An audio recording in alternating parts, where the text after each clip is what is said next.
Hi everybody, I am back with Chris from Warcradle for the next expansion for the Global Gunslinger League. Chris, what have you got for us this time? We've got some Armoured Guard.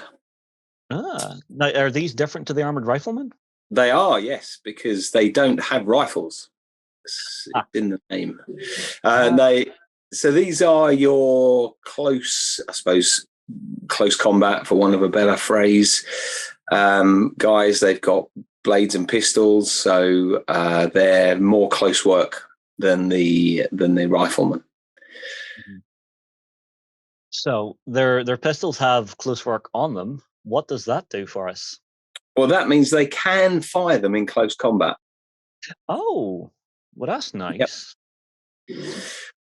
You get really, for these guys, it's not any particular bonus because they're not getting anything from it. But there are, but every pistol has close work as a standard. So there are some characters out there. Carl Fredrickson is an example. He could use his rail pistol in close combat if he wanted to, but he's got his Vortex glove anyway, so that pretty much does everything he needs it to do. But these guys are skirmishers, and they've got shoulder to shoulder. Now, some people might think, do they want to be close together, or do you want to keep them far apart? Surely they should have one or the other. Well, actually, I don't see special rules on a unit having to all have synergy with each other.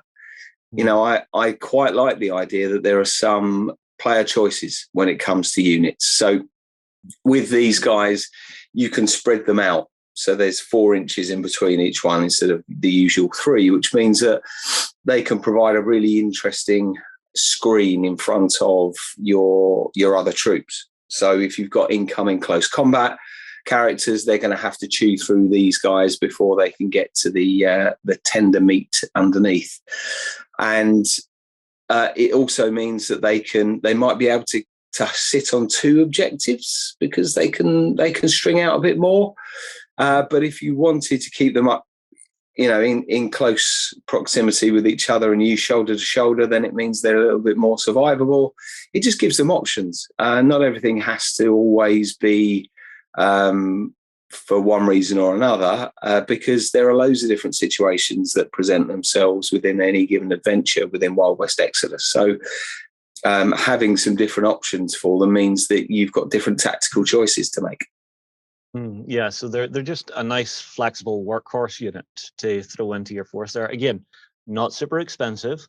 Yeah. And one of the things I'm seeing is they get to re-roll their grit checks. So even whenever you do spread them out, it's not a straight up like 50-50 is a guy going to die, because you do get that re-roll, which kind of turns the curve on the ability a little more. And if you keep them tighter, that just brings it a little bit more. So if say there's a part of the board you're really trying to like hold and guard, having these guys like bunched up together, really surviving, really being a pain for your opponent to munch through, sounds like a good idea to me. But I see what you're saying with the objectives. Like I was saying last video, don't get kill hungry, go for your objectives. If they're able to string out and maybe grab a couple of points extra for you every round, bring it closer and closer and closer to your victory, that's great as well. So a nice flexible unit, I like that. Yep. Right. That's what they're good for. Now the big thing for me is, so at this level, hopefully everybody has been building, painting along. Again, you're not adding too much into that force to like overload someone, because build, paint 5 guys, that's wee buds, as we say back here. It's simple to get through that. And one thing I was thinking about between videos was the actual method of painting that some people are using. So for me, the way I'm doing it is I'm considering anything I'm painting as game ready. So number 1, you get your main primer down, you get your main color down, and then you just start blocking out some colors and get a wash on there. So a new player might not realize this. You can come back to a miniature anytime you want. It's finished when you think it's finished. So let's say a few months from now, you've been painting for longer and longer and longer, and you think, I've got a few more techniques in there. I can maybe come back and, maybe throw a little bit of more edge highlighting in there, pick out some extra rivets. I'm not sure about the skin I did on the first one. Let's maybe give that another go. So again, you can revisit stuff. My biggest thing is, right, I'm doing it a little differently for this, because normally I'll build something, I'll get it color primed. I know it's mine, you know it's yours.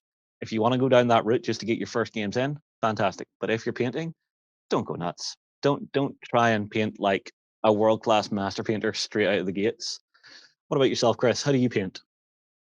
Little and often. Yeah. I struggle to paint units of things the same, because for me it's an attention thing. I just, I have to really enjoy what I'm painting these days, because getting those precious moments to do some painting can be difficult. So it's, I prefer to go for the big pieces, and with the as I was talking about my force of choice, which is a Viridian strong Watcher force, I've come up with a paint scheme which is quite easy to do for all the Chigo. So it's a lot of dry brushing and washing, and that's it really. And that way I can get through, a couple of units in an evening, and it's all done and dusted. Whereas the characters, I can take a little bit more time on, because they're a bit more interesting. They've got more detail. There's more, and they're going to stand out a bit more on the table. So, absolutely, I agree with what you're saying. For new players, don't get caught up. Don't expect the world. It takes a long time to get those techniques down, but every single miniature you paint, you'll become better with practice. So just keep bashing away at them. Now, there's one thing you're saying there is you struggle with units. It's one thing I actually noticed with Wild West Exodus units that I personally quite like. I'm not sure if everyone will. Is each person in the unit has a different pose to them. So it's not right. Some of the older war games out there, the miniatures have very much knife and fork pose. The weapons are out in front, like old school miniatures. Whenever I have 20 of the exact same miniature to paint for a unit, that burns me out. Yeah. What you guys do instead is each miniature, they're all wearing the same uniform, armed with similar or very, much the same stuff. But because of those pose changes, for me, that sort of holds my interest a little better. Yeah, no, I know what you mean, actually. Yeah, totally. But it's, for me, it's just painting the same colours and the same uniforms. That's what it's all about. Aye. Well, I tell you what, this is the perfect moment to ask everybody out there who's watching along, how do you paint your miniatures? What's your sort of like method to the madness of getting an entire army down on the board? Do you just sit down and production line it out, or is it just piecemeal? You'll focus on a single miniature to bring it to completion to where you want it to be. I'm very curious to know that.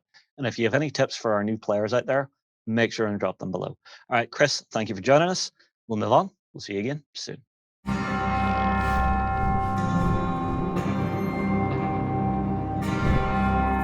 Join the Global Gunslinger League and track your progress in the OnTableTop project system for your chance to win one of 2 Wild West Exodus bundles. See the link in the description for more details. Go ahead and check out our other content on screen now. And while you're at it, why not hit subscribe and remember to ding our dong. Go on, you know you want to click it. Go on.